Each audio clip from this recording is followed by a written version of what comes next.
Hi friend, मैं doctor Rajesh Srivastava, आपका मेरे चैनल में स्वागत है।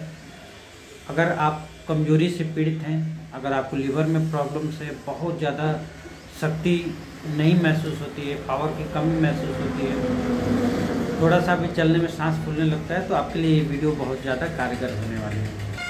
तो आज हम बात करेंगे एक ऐसे मेडिसिन की, एक ऐसी दवा की जिसको रामबाण औषधि के रूप में जानते हैं। आप रामबाण औषधि इसलिए बोल सकते हैं क्योंकि ये एक दवा आपके शरीर के प्रत्येक अंग में रिस्पांस देती है। बहुत ज़्यादा आपको इसको मार्केट से नहीं लाना है, पहले आप थोड़ा सा लेके आएँ, रेगुलर यूज़ करिए। एक सप्ताह तक क्या रिस्पांस आता है आप उसको यूज़ कर सकते हैं। सिम्टम्स, आप किन किन रोगों में इसको यूज़ कर सकते हैं वो मैं आपको बता सकता हूँ, बता दे रहा हूँ। आप उस हिसाब से इसको यूज़ करिए। धीरे धीरे आपको समझ में आएगा कि रिस्पांस कहाँ से और कैसे लेना है। अगर बात करें कमजोरी की, चाहे वो मानसिक कमजोरी हो, शारीरिक कमजोरी हो, ये दोनों प्रकार के कमजोरी में आपको हेल्प करती है। तो हम बात कर रहे हैं आज अश्वगंधा की। अश्वगंधा होम्योपैथिक मेडिसिन आपको किसी भी मेडिकल स्टोर पे मिल सकता है, आप उसको यूज़ कर सकते हैं। जनरली आपको अश्वगंधा कब और किन किन कारणों में किस किस पोटेंसी में यूज़ करना है वो हम आपको बता सकते हैं। अश्वगंधा, अगर आप मानसिक रूप से ज़्यादा कमज़ोर हैं, आपको बहुत ज़्यादा तनाव रह रहा है, ऐसा लग रहा है तनाव की वजह से सही से आप अपने आप को मेंटेन नहीं कर पा रहे हैं, तो आपके लिए अश्वगंधा एक रामबाण मेडिसिन हो सकती है। बहुत सारे जगह ऐसे कंप्लेंट्स आते हैं कि वहाँ पे होम्योपैथिक मेडिकल स्टोर नहीं है। जैसे हमारे बहुत सारे पेशेंट हैं दमनदीप में हैं, आपके लद्दाख में है, लेह लद्दाख में है, तो वहाँ बहुत सारे पेशेंट बताते हैं कि अश्वगंधा उनको होम्योपैथिक दवा में नहीं मिल पाती। तो अगर आप भी ऐसे एरिया से बिलोंग करते हैं जहाँ अश्वगंधा की होम्योपैथिक मेडिसिन यानी अश्वगंधा क्यों नहीं मिल रही है, तो आपको बहुत ज़्यादा टेंशन नहीं लेना है। आप अश्वगंधा के पाउडर यानी रूट के पाउडर को ही इस्तेमाल कर सकते हैं। इस्तेमाल करने के तरीके को हम बता सकते हैं, आप उसको किन कंडीशंस में यूज कर सकते हैं वो हम बता सकते हैं। तो हम पहले ये बता दें कि आप अश्वगंधा को किन किन रोगों में यूज़ कर सकते हैं। जनरली अश्वगंधा को मानसिक तनाव में भी यूज़ किया जाता है, यानी मानसिक तनाव में भी इसको रेगुलर यूज़ किया जा सकता है। आप अगर बहुत ज़्यादा तनाव ले रहे हैं, बहुत ज़्यादा रेगुलर नींद नहीं आ रही है, आप पता चलता है कि करवट बदल रहे हैं लेकिन नींद प्रॉपर नहीं आती है, 2-3 घंटे सोते हैं फिर सुबह की दिनचर्या वही हो जाती है, ऐसे कंडीशंस में आप अश्वगंधा को यूज़ कर सकते हैं। आप अश्वगंधा के जड़ को या अश्वगंधा होम्योपैथिक दवा को, जो भी अवेलेबल हो आपके पास, अगर अश्वगंधा होम्योपैथिक दवा उपलब्ध है तो आप उसको 10 बूंद आधा कप पानी में डालकर दिन में 3 बार ले लीजिए खाने के बाद। या अगर दूध उपलब्ध है तो आप दूध में भी इस मेडिसिन को ले सकते हैं।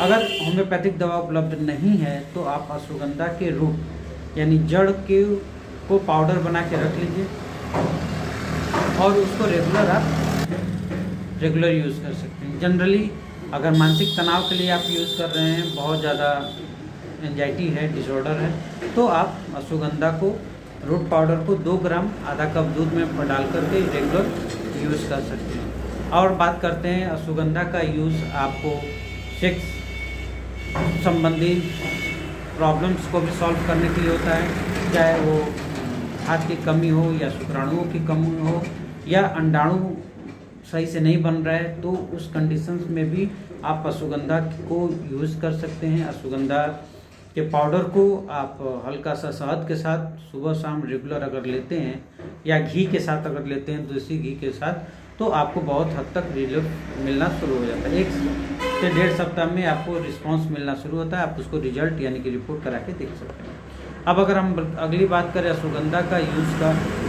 तो आप अश्वगंधा को लीवर के प्रॉब्लम्स में भी यूज़ कर सकते हैं। लीवर के प्रॉब्लम्स में जनरली अश्वगंधा में एंटी इन्फ्लामेटरी और एंटीऑक्सीडेंट की गुण होती है, और ये ऑक्सीडेंट के गुण होने के वजह से आप फैटी लीवर के जितनी भी शिकायत आती हैं, यानी लीवर की बढ़ना या लीवर पे फैट जमना, इन सारे कंडीशंस में आप अश्वगंधा को यूज़ कर सकते हैं। 10 बूंद आधा कप पानी में डालकर दिन में 3 बार ले लीजिए। अगर आप पाउडर ले रहे हैं तो 1.5 ग्राम सुबह और शाम खाना खाने के बाद दूध के साथ इसको रेगुलर ले सकते हैं। याद रहे, अगर आप फैटी लीवर में यूज़ कर रहे हैं तो आपको अश्वगंधा गाय के दूध में लेने की ज़रूरत पड़ेगी। तीसरे कंडीशंस आप आती है आप अश्वगंधा को, अगर आप हार्ट के मरीज हैं, आपके हार्ट में सूजन हो रहा है या कोलेस्ट्रॉल की कमी हो रही है, या गुड कोलेस्ट्रॉल की कमी हो रही है, बैड कोलेस्ट्रॉल बढ़ रहा है, तो उस कंडीशंस में भी आप अश्वगंधा को यूज़ कर सकते हैं। अश्वगंधा जनरली गुड कोलेस्ट्रॉल को बॉडी में बढ़ाता है और ब्लड को मोटा यानी कि गाढ़ा होने से काफ़ी हद तक रोकता है। इसके वजह से, और चूंकि मैंने आपको बताया कि अश्वगंधा में एंटी इन्फ्लामेटरी गुण होती है, जिसके वजह से ये हार्ट की मांसपेशियों के सूजन को काफ़ी हद तक रिमूव करता है। तो जिनको भी हार्ट में हल्का सा अगर ब्लॉकेज हो या हार्ट की साइज बढ़ गई हो या हार्ट में हल्का सा सूजन बता रहा हो, तो वो अश्वगंधा को 10 बूंद आधा कप पानी में डाल के दिन में 3 बार गर्म पानी में ले सकते हैं। अगर आप मदर टिंचर नहीं मिल रही है अश्वगंधा की, तो आप रूट पाउडर को ही 1 ग्राम से 2 ग्राम तक रात में गर्म पानी के साथ रेगुलर यूज़ कर सकते हैं।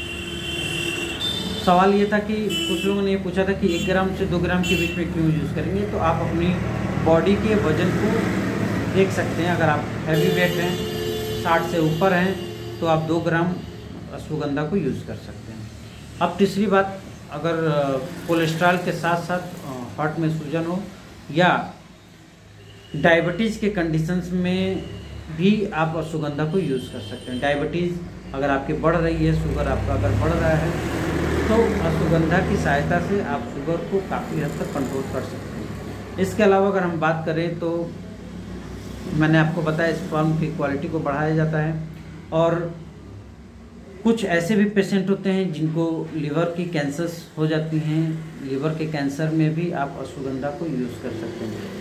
इसका काम सूजन को हटाना है, तो आप जहाँ भी बॉडीज में सूजन हो, मैंने इसीलिए बताया कि ये रामबाण औषधि क्यों बोली गई है, क्योंकि ये बॉडीज़ के हर पार्ट में आपको पर्टिकुलरली रिस्पॉन्स देती है। आपको बस उस सिम्टम्स को समझना है और उस हिसाब से इसको यूज़ करना है। अगर आप कैंसर के पीड़ित पेशेंट को भी अश्वगंधा का यूज़ कराते हैं, तो उनकी बॉडी काफ़ी हद तक इम्यूनिटी बूस्ट करती है और धीरे धीरे लड़ने की क्षमता बढ़ती है। और जब इम्यूनिटी की बात आती है, तो आज फिर ओमिक्रॉन की संख्या बढ़ रही है, और इस तरह की जब संख्या बढ़ती है, महामारी का अनुपात बढ़ता है, जिस तरह से लोग बीमार पड़ रहे हैं। लास्ट लॉकडाउन में भी बहुत सारे ऐसे मैसेज आए थे, बहुत सारे ऐसे व्हाट्सएप आए थे कि हमने बहुत ज़्यादा काढ़ा का इस्तेमाल किया जिसके वजह से बीमार पड़ गए। तो फ्रेंड्स, आपको ऐसा नहीं करना है। अश्वगंधा की मात्रा को अनुपात के रूप में आपको लेना है, यानी अनुपात 1 ग्राम से 1.5 ग्राम रहे, इससे ज़्यादा नहीं रहे, ये ख्याल रखें। और आप इसको रेगुलर यूज़ कर सकते हैं। इसके अलावा आप यूज़ करने की कंडीशंस कर सकते हैं अश्वगंधा को 1 ग्राम आधा कप गर्म दूध में रेगुलर अगर यूज़ करते हैं हल्दी के साथ, तो आपकी इम्यूनिटी काफ़ी हद तक बूस्ट होनी शुरू हो जाती है। अगर हम बात करें कैंसर के अलावा, तो बहुत सारे ऐसे पेशेंट हमारे ट्यूबरकुलोसिस के हैं। हमारे 7 से 8 पेशेंट जिनका ट्यूबरकुलोसिस का ट्रीटमेंट हमारे यहाँ चल रहा है, उनको वो बार बार ये सवाल पूछते हैं कि बहुत ज़्यादा वीकनेस हो रही है, बहुत ज़्यादा कमज़ोरी हो रही है, ऐसे कमज़ोरी को हम कैसे हटा सकते हैं या कैसे मेंटेन कर सकते हैं। आप जानते हैं कि टीबी में बहुत सारी चीज़ें आपको मना कर दी जाती हैं। ज़्यादातर अंडा खा सकते हैं आप या नॉन वेज खा सकते हैं। तो जो लोग नॉन वेज नहीं लेते हैं, उनके सामने बहुत विकट परिस्थिति होती है, बल्कि गंभीर परिस्थिति होती है। तो ऐसे लोग भी अश्वगंधा का इस्तेमाल कर सकते हैं। इनको थोड़ा सा मात्रा ज़्यादा लेना होता है, यानी कि 2 से 2.5 ग्राम गर्म दूध में हल्का सा घी डाल के आप अगर रेगुलर लेते हैं, तो आपके बॉडी में प्रोटीन की मात्रा कम नहीं होती और धीरे धीरे आपके शरीर मेंटेन करना शुरू होती है, लड़ने की क्षमता आना शुरू हो जाती है। इसके अलावा अगर आप बात करें अश्वगंधा का, तो मैंने आपको बताया स्पर्म काउंट को भी बढ़ाने की संख्या आती है।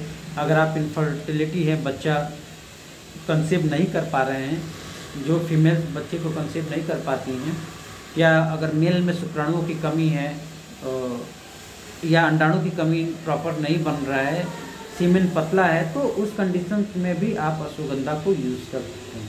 यूज़ करने का तरीका है 10 बूंद आधा कप पानी में डालकर दिन में 3 बार, आधा कप पानी में डालकर कम से कम 2 से 2.5 महीने तक अगर आप रेगुलर लेते हैं, उसके बाद आप स्पर्म का टेस्ट करा लीजिए, आपको रिजल्ट मिलना शुरू हो जाएगा। या अगर आपके यहाँ अश्वगंधा मदर टिंचर नहीं मिल रही है, तो आप अश्वगंधा पाउडर ले लीजिए। और धीरे धीरे उसको 1.5 ग्राम तक आप गर्म दूध में हल्का सा घी डाल के दूध में अगर आप रेगुलर लेते हैं तो आपका स्पर्म काउंट भी बढ़ जाएगा, सीमेन की थिकनेस भी बढ़ जाएगी और धीरे धीरे आप अगर फीमेल्स की बात करें तो वो बच्चे कंसीव करने में काफ़ी हद तक सपोर्ट करता है। तो फ्रेंड्स, बच्चे कंसीव उन इनफर्टिलिटी के केसेस में ज़्यादा हेल्प करती हैं जिनमें कमजोरी यानी वीकनेस के वजह से वो इनफर्टिलिटी की तरफ ग्रोथ कर रही हैं। उनको अश्वगंधा एक रामबाण है, आप रामबाण बोल सकते हैं, क्योंकि बहुत सारे ऐसे पेशेंट आते हैं जिनको हमने इस तरह से मैनेजमेंट कराया है और उनको रिजल्ट मिला है। तो आप भी ले सकते हैं। बहुत ज़्यादा दवा, मैंने शुरू में ही कहा है कि आप बहुत ज़्यादा दवा नहीं लें, थोड़ा सा दवा लीजिए, उसको रेगुलर यूज़ करिए। अगर रिस्पॉन्स बॉडी को मिलता है तो आप उसको रेगुलर यूज़ कर सकते हैं। अगर कोई दिक्कत हो तो आप हमें मैसेज कर सकते हैं, कमेंट कर सकते हैं, हम कोशिश करेंगे आपको रिप्लाई करने के लिए। थैंक्स।